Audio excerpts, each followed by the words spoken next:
Hola, bienvenida al podcast Abrazados en el Caos. Aquí estoy con mi muy buena amiga Saraí García y hoy vamos a estar platicando acerca de cómo es ser mujer en el ministerio. Entonces, Saraí, no sé si te quieres presentar primero a nuestro público, lo que tú quieras que sepan de ti. Bueno, pues mi nombre ya lo saben, Saraí García. Yo soy originaria de Chihuahua, crecí en la frontera en Ciudad Juárez, pero dejé el estado desde los 18 años, entonces tengo como 20 años fuera de Chihuahua. Siempre ha habido en mi corazón como un anhelo por la justicia y yo creo que podemos empezar como desde ahí. Tienes un trabajo un poco interesante porque es ministerio, pero a lo mejor muchos no lo considerarían así por el tipo de trabajo que haces. Entonces, platícanos un poco a lo que te dedicas ahorita. Claro, eso es como abrir una pequeña cajita de Pandora. Está bien, tenemos el tiempo que quieras. Pero sé que este es un espacio seguro. Pues yo soy directora de una organización conformada legalmente en México como una asociación civil sin fines de lucro. Porque esa es la manera en que uno puede atender ciertos temas desde el punto de vista de la abogacía. Nosotros trabajamos con lo que son las infancias que están en prisión aquí en México y en algunos lugares de América Latina. Quizá no voy a adentrarme en cosas como tan técnicas de qué es lo que hacemos, pero así de manera general, pues todos somos abogados en la organización, creemos en la transformación del sistema y ahorita a lo mejor podríamos hablar como de qué pensamos como transformación, ¿no? Para que el sistema no impacte o impacte lo menos posible de manera negativa a los niños y los jóvenes que están en el sistema penal en México. Y también, por supuesto, tenemos algunos proyectos de trabajo de manera directa, lo que le llamamos en el ámbito servicios directos, con ellos y ellas y sus familias. Si podemos ser un poquito más técnicos, por ejemplo, en el área de proyectos que están enfocadas al sistema, tenemos herramientas muy específicas, por ejemplo, para cómo el juez decide privar la libertad a un niño o por cuánto tiempo. Y también tenemos algunos ejercicios donde vamos y revisamos los centros de internamiento o centros penitenciarios, tienen muchos nombres, ¿no? Pero son prisiones. Y podemos revisar cómo están las condiciones, qué es lo que sucede, si hay violaciones de derechos humanos, si hay un montón de cosas, y poder hacer como un plan de reparación con las mismas autoridades para que esas condiciones pues mejoren, ¿no? Solo para dar algunos ejemplos como de la asistencia técnica que hacemos.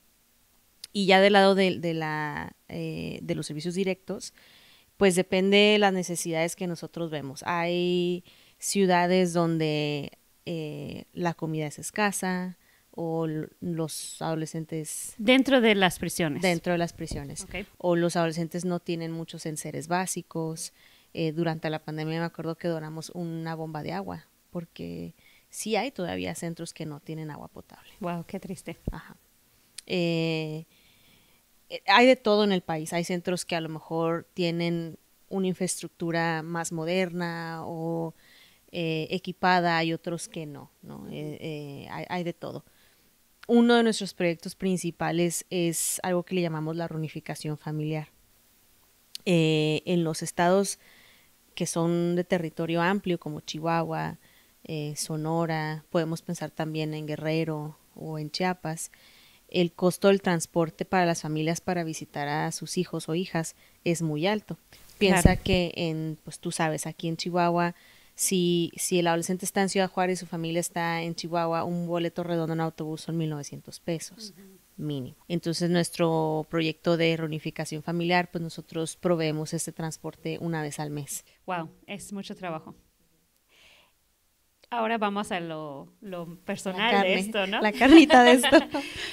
Ya que sabemos qué haces, ¿qué es lo más complicado para ti en hacerlo como mujer, como persona que te importa la justicia, no soportas, ya te conozco, no soportas ver injusticia, te causa enojo, te causa lágrimas, te causa sentimientos muy profundos.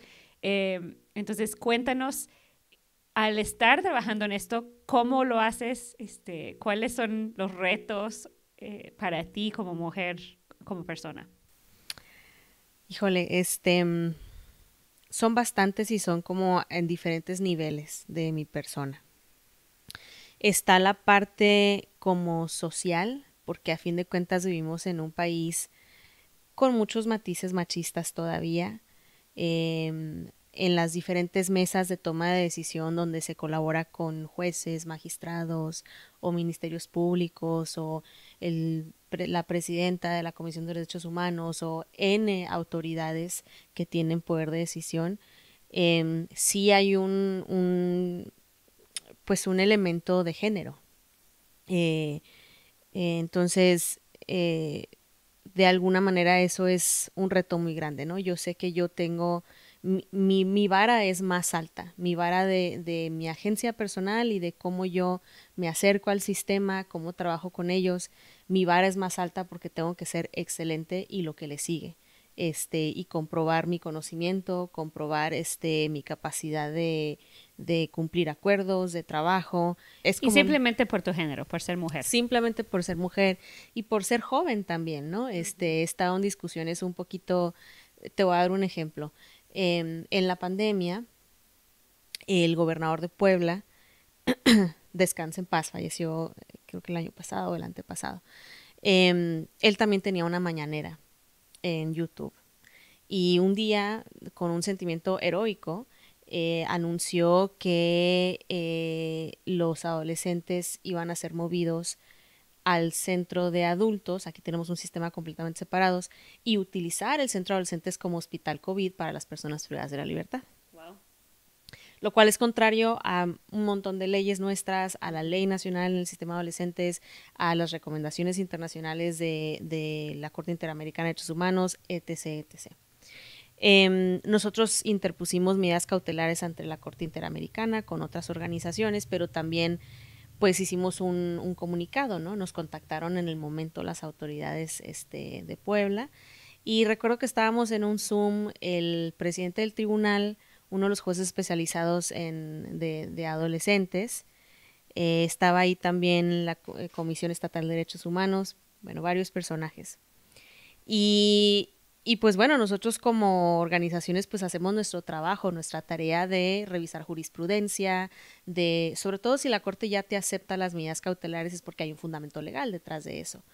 Y recuerdo que al juez yo le mencionaba, esto es contrario a las recomendaciones de la Comisión de Derechos del Niño por X, Y, Z, artículo por artículo con jurisprudencia. Y su respuesta fue, pues esa es su opinión, ¿no? Sí. Mi opinión es, esta es la ley.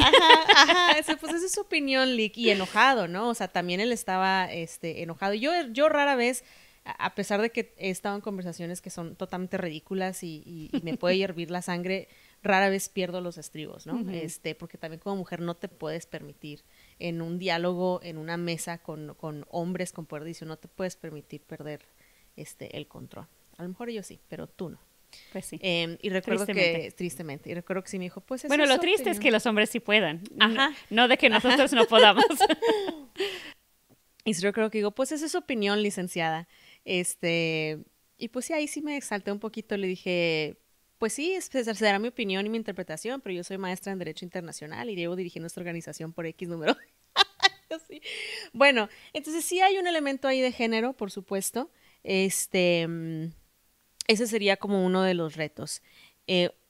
Otro más a nivel personal, y es algo de lo que yo hablo con mi terapeuta, porque por supuesto que tengo que ver a una psicóloga para poder realizar ese trabajo. Y felicidades por darte cuenta y tomar esos pasos, ¿no? Necesarios. Gracias. Para cuidar tu propio corazón. Así es, mi corazón y mi salud mental. Sí, es totalmente necesario. Yo lo describo de esta manera. Cuando uno trabaja con... Tú lo has de saber. O sea, cuando trabajas con las personas más vulnerables, más dañadas o más olvidadas o más perjudicadas en la sociedad, algo se rompe dentro de ti y nunca va a volver a ser lo mismo. No puedes como desconocer u olvidar cosas que ya viste, que ya conoces, y andas un poquito rota por la sociedad, completa, porque puedes tener la plenitud de tu familia, tu carrera, tus amistades, tu salud, lo que sea.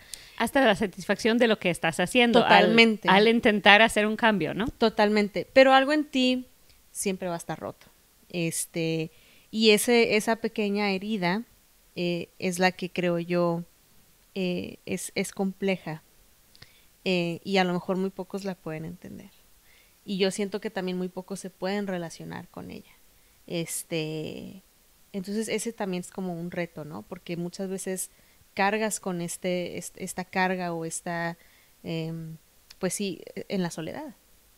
Aunque tengas una pareja o aunque no, o sea, porque es algo muy personal entre tú y Dios. Yo lo veo así, es algo como muy personal entre Dios y yo, donde Él sabe, o sea, qué tan profunda es esta herida, cómo duele, y siento que hay un punto de entendimiento que solo existe entre Él y yo.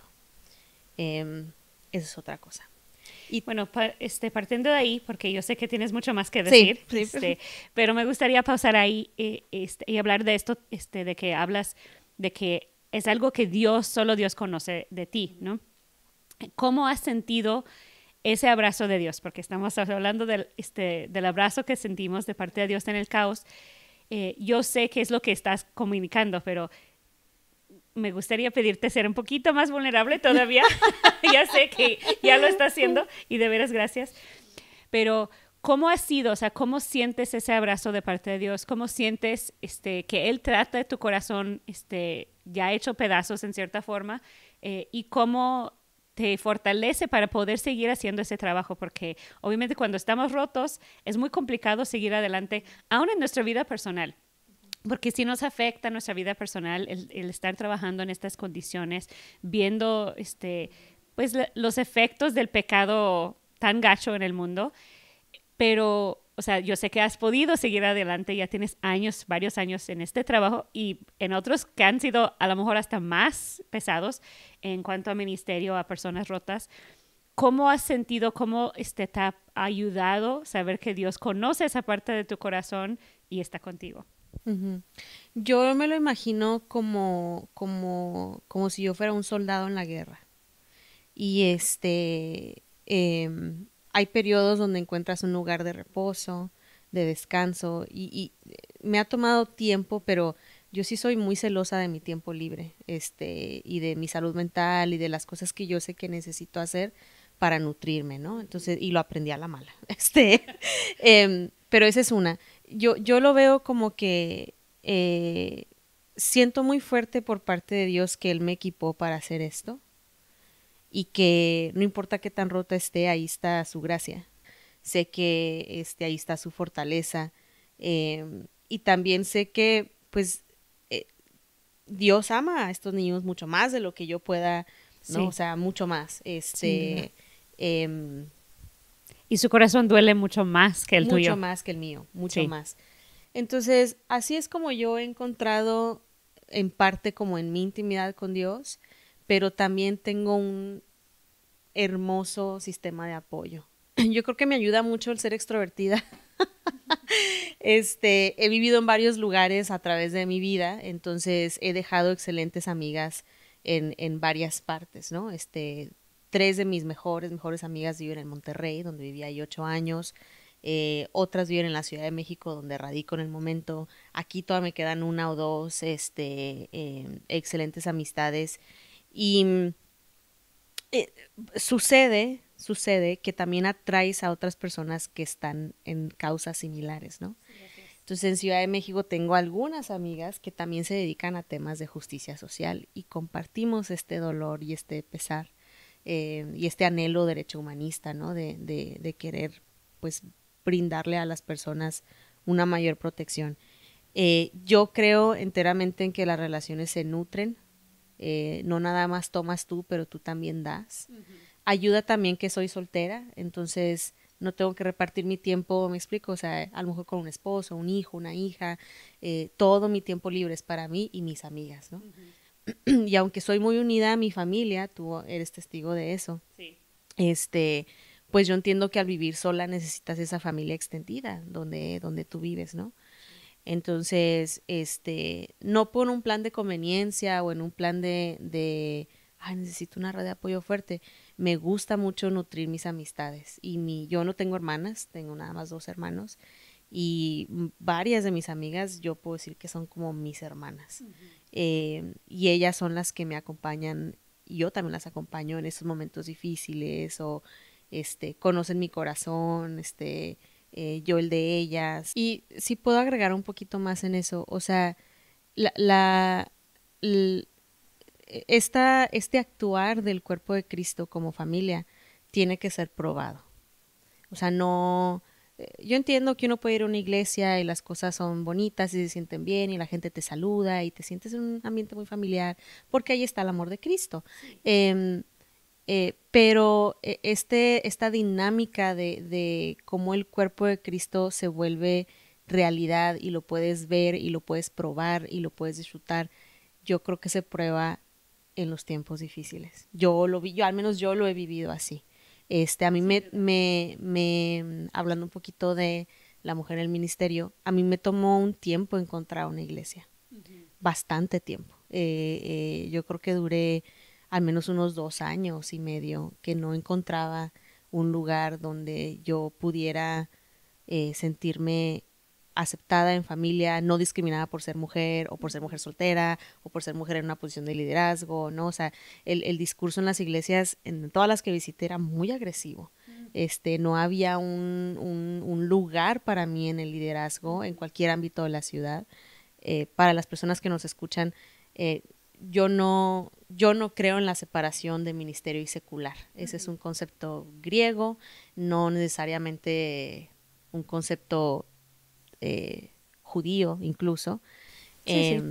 No, como dije al principio, o sea, tú estás haciendo ministerio, pero para algunos dirían, pues no es ministerio, No es es una ministerio. abogada, trabajando en una asociación civil, o sea, Exacto. pero pues es ministerio porque estás llevando el amor de Cristo a esos ámbitos Claro. legales, ¿no? Y yo lo tuve que hacer en ese formato precisamente porque en la iglesia no había un espacio para Sí, eso. sí. Y la iglesia no tiene esa voz en la sociedad, No. en el área legal. Entonces, Exacto. obviamente como abogada, estudiada, etcétera, pues ya tienes esa apertura, ¿no?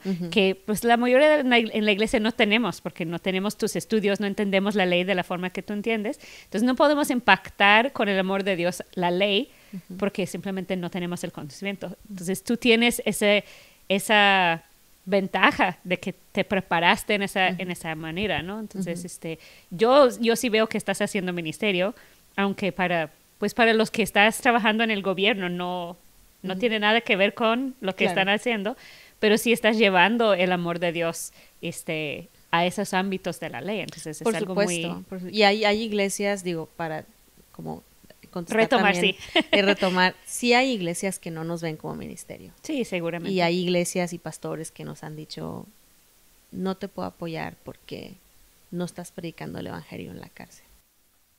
Sí. Y nos hemos topado con eso N veces, muchas veces. Mi respuesta es, está bien. O sea, está bien, ¿no? No me hace dudar, al inicio sí, cuando era más joven me hacía dudar de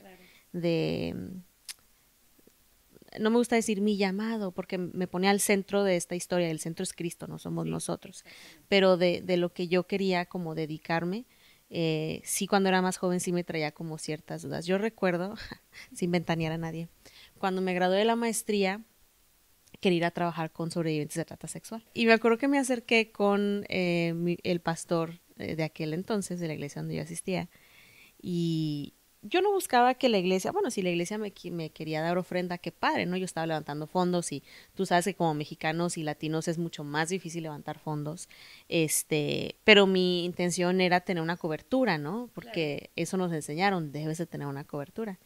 Y pues me acerqué con él y le platiqué, la puerta estaba abierta para yo poder pasar por ella y su respuesta fue, es que esa es tu agenda.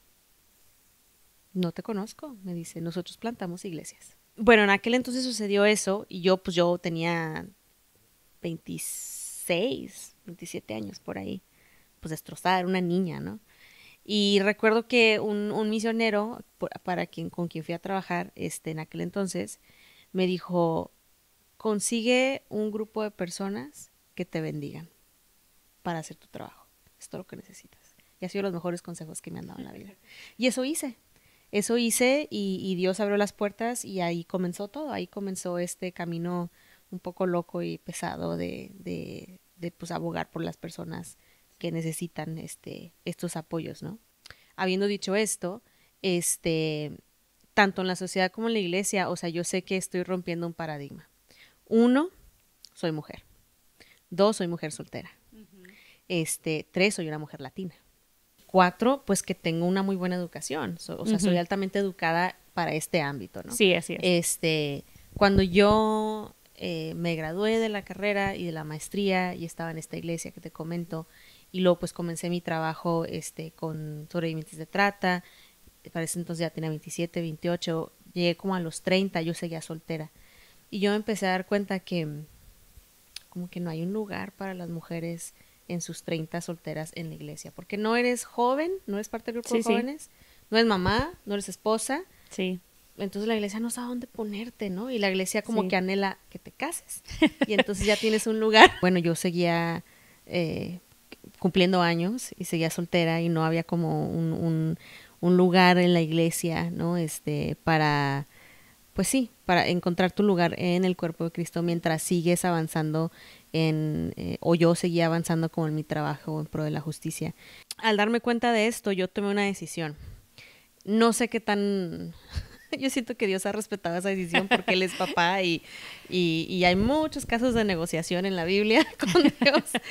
Pero en un momento yo dije, ok, mi lucha para abrir camino para la mujer en la iglesia, esa no va a ser mi lucha.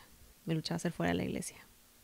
Lo decidí. Fue así una decisión de yo sé que muchas otras personas serán voces y empujarán dentro de la iglesia con I minúscula y I mayúscula, o sea, para que la mujer pueda tomar estos lugares.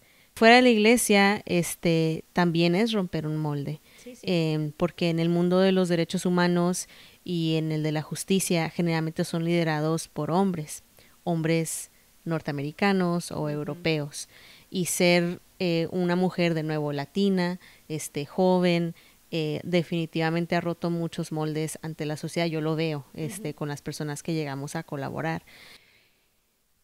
Esta idea de que lo voy a hacer, voy a romper moldes fuera de la iglesia, la institución, ¿cómo ha influido en tu relación con Dios? Porque yo siento que hago lo mismo, o sea, yo no hago mucho dentro de la institución de la iglesia en cuanto a servicio, en cuanto a trabajo, etcétera, pero, y no creo que esté mal, o sea, la verdad creo que una vez escuché la raíz de iglesia, viene de unas palabras griegas, 2 palabras griegas que básicamente quiere decir los que son llamados fuera. Entonces, a mí me gusta pensar que la iglesia somos los que estamos haciendo trabajo fuera de la institución de la iglesia, aprecio la institución de la iglesia, necesito la iglesia como para estar con otros creyentes, congregarme, recibir, adorar juntos, etcétera. Pero yo creo que yo también trabajo más fuera de la iglesia.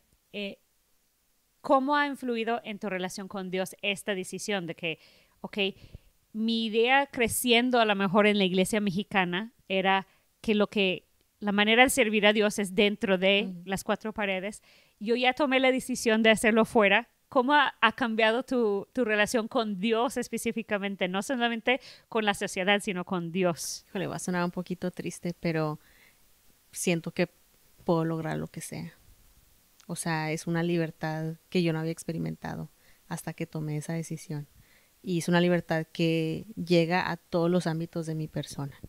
Libertad de pensar que el pastor tiene que decidir por mí, libertad de no, es que tengo que tener el mejor testimonio dentro de la iglesia, porque si no, X, Y, Z, libertad de muchas cosas, de muchísimas cosas. Y siento que no importa dónde yo viva, porque tú sabes que yo me he mudado varias veces.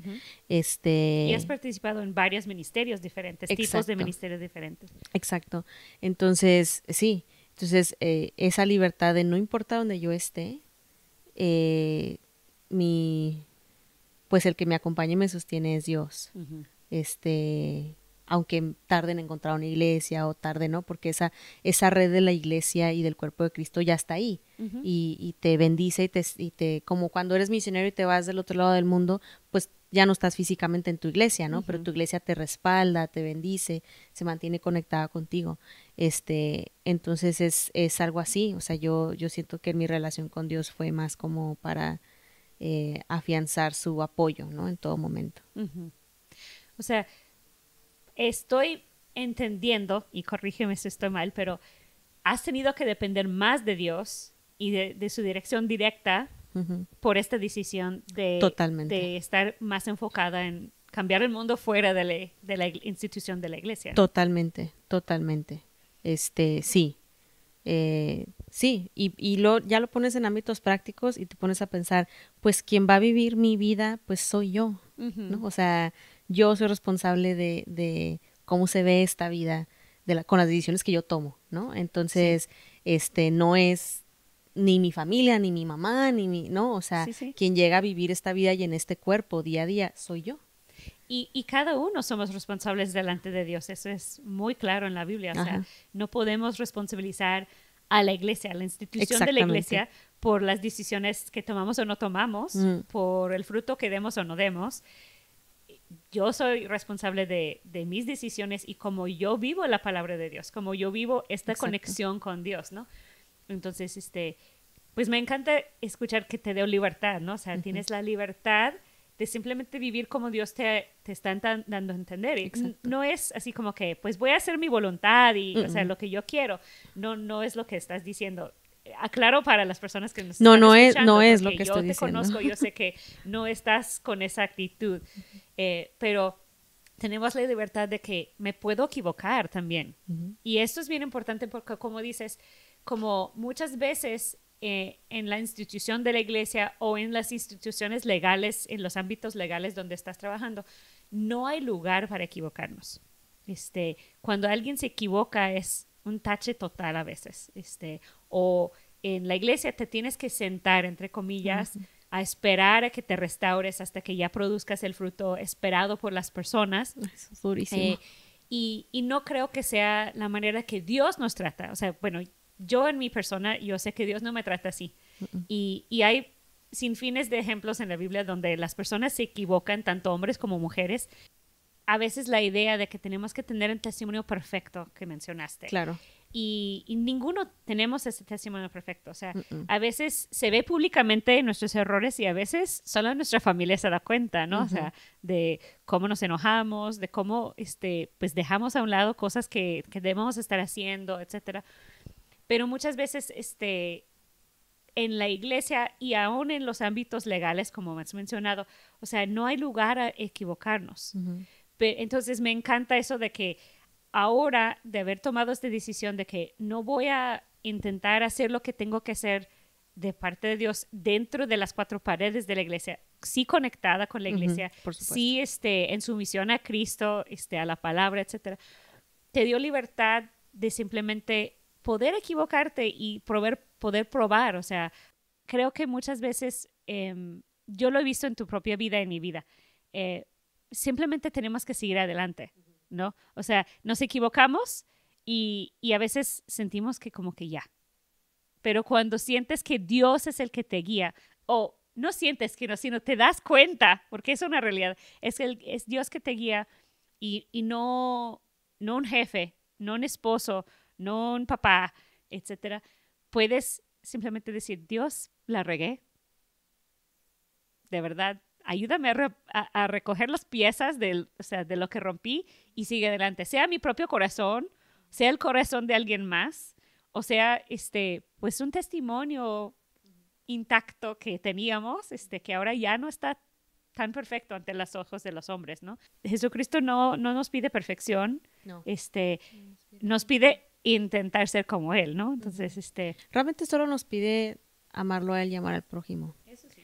O sea, yo siento que los últimos 10 años de mi vida, esa es la única verdad. Hay muchas verdades, pero para mí es como... Quiero nada más hablar de... Yo, una de las personas que más, a lo mejor, cuyo testimonio y vida ha impactado más la mía es la Madre Teresa de Calcuta. Y siento que comparto mucho el sentimiento, ¿no? Porque como soldadito, ¿no? O sea, esta es lo que tengo que hacer, y aunque no lo sienta, aunque me equivoque, aunque me sienta sola, aunque sienta a Dios lejos, aunque me enoje con Dios, aunque vea que la gente se muere a mi alrededor, aunque no tenga recursos, aunque todo lo que te puedas imaginar, ella hizo su ministerio hasta que murió, ¿no? Sí.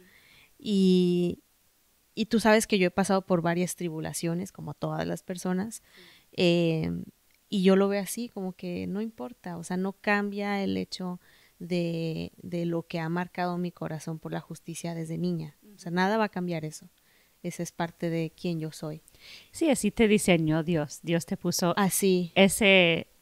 Así fue. Y yo siempre le he dicho a Dios, hasta donde me permitas, voy a hacer esto. El día que ya no me permites hacer esto, pues hago otra cosa. O sea, ¿sí me explico? Sí, sí. O sea, que no creo que vaya a suceder, pero si sucede, estoy bien con ello, ¿no? Y yo siento que trabajar en pro de la justicia y con las personas, siempre va a haber personas vulnerables. No creo en este idealismo de vamos a transformar el mundo y vivir en paz, porque no es ni bíblico. Sí, no. no lo es. Sí, no.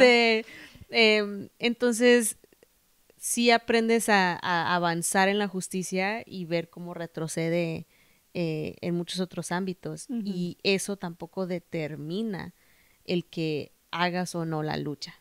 Así es. Porque no haces la lucha por los resultados que estás teniendo, lo haces porque Dios así te diseñó. Sí. Y por amor a Dios y al prójimo. Y al prójimo, ¿no? Exactamente. Ahorita que dijiste, me acordé un pasaje que me encanta en Juan 6, es cuando los discípulos como le preguntan a Jesús, ¿qué debemos hacer? O sea, ¿qué es nuestra obra? O sea, danos una tarea, ¿no? ¿Cuál es nuestra chamba? Y Jesús dice, la obra que Dios requiere de ustedes, y estoy parafraseando obviamente, es que crean en el que me envió. O sea, nuestra obra de verdad es creer en Jesús. Y de verdad, eso nos libera de muchas cosas, hablando de esa libertad, ¿no? O sea, si yo solamente tengo que creer en Jesús y lo que Él me está pidiendo el día de hoy, o sea, me libero de los resultados, etcétera, ¿no? Entonces, y yo sé que nunca vamos a liberarnos completamente, o sea, en una asociación civil que pide fondos, necesitas tener resultados. Tienes que demostrar resultados, ¿no? O sea, es algo que tienes que documentar, etcétera. Pero sabiendo que realmente el que me dictamina mi éxito o mi fracaso en la vida es Dios, y lo que Él me pide es creer en Él, pues los resultados, o sea, si este año mis resultados como asociación civil no fueron tan brillantes, yo sé que Dios está en medio de eso, you know? O sea, y yo he encontrado en mi propia vida, y creo que vas a estar de acuerdo, que el fracaso muchas veces fue de Dios también. O sea, a veces yo siento que Dios me pide hacer algo y yo echo todas mis ganas y no funciona, o por lo menos no funciona de la forma que yo sentí que tenía que funcionar. Y Dios está también en eso, o sea, Dios está diciendo, aquí estoy contigo, aún en el fracaso. Y muchas veces la gente quiere decir, y no estoy en desacuerdo realmente, pero muchas veces tenemos la idea de que, pues Dios nos enseña algo en todo. Y sí, o sea, siempre hay más que aprender de Dios, pero no creo que ni los fracasos, el punto es una enseñanza. No, porque no. Yo no creo para nada en eso. No, porque entonces, o sea, yo no me puedo imaginar mi papá, descansa en paz, haciéndome la vida difícil para yo aprender algo. No es dentro del carácter de un padre, aunque no lo hayan enseñado así. No lo es. No. Todos vamos a sufrir pérdidas y tribulaciones porque es el mundo roto donde vivimos. Exactamente. Punto. Y Dios las permite porque es el mundo roto en el que vivimos. Que nosotros mismos creamos con nuestro pecado. Con nuestro pecado, exactamente. Que Él utilice eso para enseñarte una cosa, bueno. Sí. Y puedes no aprender nada. Exactamente. Y está bien. O sea. Y de todos modos hay una promesa de que lo va a usar para bien. Exacto. Entonces, hasta esa libertad la encontré, ¿no? O sea, Me Entonces, encanta. ha sido unos años de mucha libertad, de también entender la autoridad que Dios te da y operar en esa autoridad, y Él la va a dar hasta que Él quiera. Así es. Así. No, y me encanta escucharte. Ya tenemos como 12 años conociéndonos y he visto muchas etapas en tu vida, como has visto muchas etapas en mi vida. Y me encanta poder platicarlo, pero me encanta escucharte hablar de libertad porque realmente muchas veces es justo lo que necesitamos, entender esto qué es lo que Dios requiere de mí y saber que no depende ni de mí, mi éxito, mi fracaso, cómo están las cosas, pero sí puedo sentirme abrazada en medio de, porque tengo un papá amoroso, ¿no? Yo conocí a tu papá y era una persona que te amaba, te adoraba, o sea, haría todo por ti, hacía mucho por ti. Y obviamente era una persona muy imperfecta también, claro. ¿no? O sea, no era Dios. Dios es nuestro Padre perfecto que de veras todo lo que hace es en amor, ¿no? O sea, no creo que, como dices, nos hace sufrir para enseñarnos, para que crezcamos, o sea. No, mi papá jamás hubiera hecho eso. No, yo sé que no. Y hay papás que sí lo harían, pero no Dios, ¿no?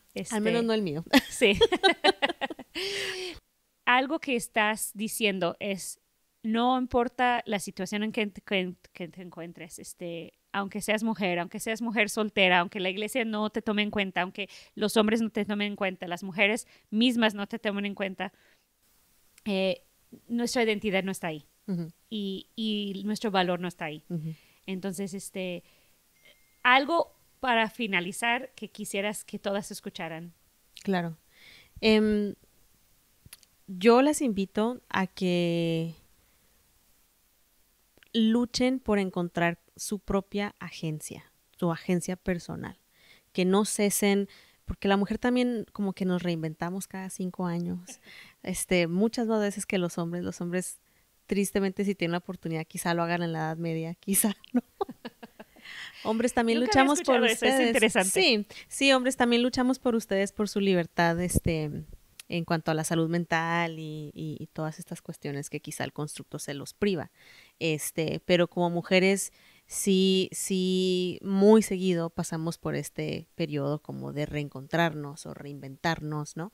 Y yo las invito a que se lo permitan, a que encuentren, no tienen que dedicarse a un ministerio enorme, a una causa que yo de repente escucho atrocidades como, ay, es que lo que haces, wow, y es como yo no pudiera ser una contadora, no puedo hacer eso, ¿no? Yo no quiero tener hijos, ¿no? Y yo amo la niñez, pero yo no quiero tener hijos, no me imagino siendo mamá y, o sea... No. Igual yo escucho que hablas de artículos de la ley y me duele la cabeza. Entonces, es como, yo las invito a que encuentren lo que es suyo, que caminen en esa autoridad ya es dada, ahí está la mesa para que ustedes la tomen, está ahí dada por Dios, no es dada por el hombre, no es dada por la institución, ni siquiera es dada por la sociedad, es dada por Dios. Encuéntrenla, tómenla, operen bajo esa autoridad, bajo esa identidad, equivóquense, perdónense, tengan esta familia extendida que son personas que van a creer en ustedes. El reino de Dios realmente avanza con los amigos. Eso es una realidad. Entonces, yo las animo, sé que no es fácil, a lo mejor les puede tomar años, a lo mejor puede ser acompañado de mucho dolor y entiendo también esas cosas, pero yo les animo a que no cesen, y también luchen porque ustedes sean pues su mejor versión en amar a Dios y en amar al prójimo. Muchas gracias. No, de gracias, nada. Sarai. Gracias por la invitación.